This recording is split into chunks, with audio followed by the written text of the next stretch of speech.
History is being made as the Vice President of Nigeria, in the person of Professor Yemi Osinbajo, has visited Imo State to flag off the hydrographic survey and the dredging of the sea route from Oguta Lake to the Atlantic Ocean.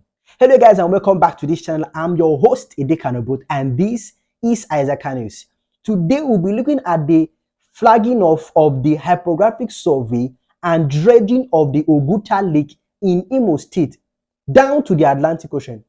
Now, nobody is ignorant of the economic potentials that is trapped within the Southeast geopolitical zone. They are the commercial hub and the business hub of Nigeria without any complaint. It is no news and is a normal national consensus that they are the commercial and business hub of Nigeria. Now, if this geopolitical zone have access to the Atlantic Ocean, this is crazy. This is huge. That somebody in Nnewi, innocent, perhaps now in Nnewi, can take his goods, his vehicles straight to Imo State, from Enugu down to Imo State, and from the Imo River, he can send it down to the Atlantic Ocean and can ship it to neighboring countries without having to take it through containers down to Lagos or down to Calabar Port or down to Akwa Ibom Port or any other port outside Southeast geopolitical zone. That he can send it. Also, even with the concession of the Onitsha Port, Onitsha River Port, the people of the Southeast have already begun to carry out huge investment through that port. Now, when this lake is being dredged, which is a partnership between the state and the federal government, it will be dredged all the way down to the Atlantic Ocean. This would improve maritime security on this coast. Why am I saying this? Imo State is one of the states with the highest level of oil theft in Nigeria. And when we have our waterways filled with grasses, filled with seaweed, and filled with all these things, when the depth of the water, is very shallow, then we cannot have, very, heavy duty vessels to ply this waterway. So dredging would increase the depth of the waterway, would rid the river of grasses, the lake of grasses and seaweeds, and would even allow more commercial activities within this region.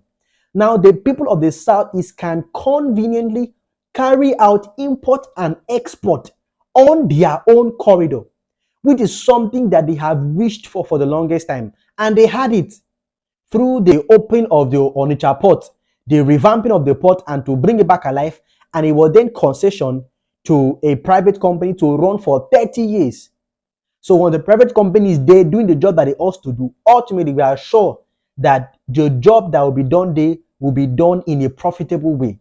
Now we're also even seeing dredging and a hydrographic survey in order to even further expand the commerce and trade that would go on, between international bodies and the Southeast geopolitical zone. So this is a huge one that is being initiated by the governor of Imo State in the person of Governor Hope Uzodinma, who is very keen on carrying out legacy projects. This is something that has happened a lot in this administration, and I'm very proud of our president and proud of our governors. It has not been so that in the history of the country, in the dying days of the administration of both the president and governors, we are seeing very big, huge, national changing projects being done. We are seeing laws being passed. We are seeing investment being initiated in the dying days of an administration. These guys barely have 2 weeks before they leave office, and they're already starting dredging of the Oguta Lake. This already is indicative of the fact that this is not a political move. It's a move that is for the interest of Nigeria and the interest of the Southeast geopolitical zone. This project would be executed under partnership with the Nigerian Navy, which is very key, as they are the ones to ensure security along the waterways. Once our waters are secure, we even make the country more attractive to foreign direct investment. And also there will be public-private partnership, which is the PPP, would also sponsor this project.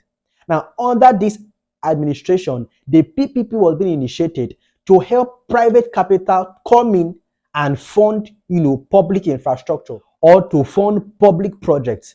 projects that have national consequence. So we are seeing a huge thing happening in Southeast right now. Recently, I made a video of the Eastern Rail. Right now in Aba, we're already seeing the path for the railway being made already.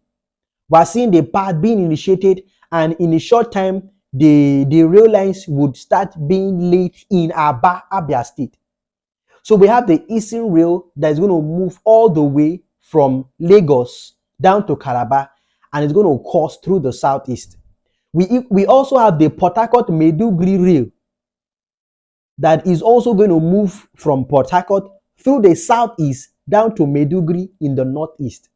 So we are seeing the southeast being connected via rail from Lagos even to Calabar, to cross to the southeast, from Port Harcourt to Borno in Maiduguri in Borno. It's going to cross through the southeast. So this crisscross of rail, the construction of the Enugu port, the recent launch of the Ebonyi State International Airport, the Enugu Akanu-Obiam International Airport, the Oguta Lake that is being dredged, right now in Imo State. We are seeing certain, infrastructure being put in place in order to tap and explore the huge potentials that is locked up within the Southeast geopolitical zone.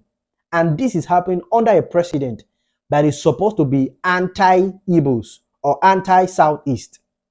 The work he has done does not speak in that manner. He has done a lot to help, and he has been supportive of the work going on in the Southeast. So I'm not making this a political campaign. I'm just saying things as they are. So this is a huge one for the Southeast. I'm very happy for this, for the work going on here. Remember, a win for one is a win for all. As much as we are being divided into geopolitical zones, we are one Nigeria.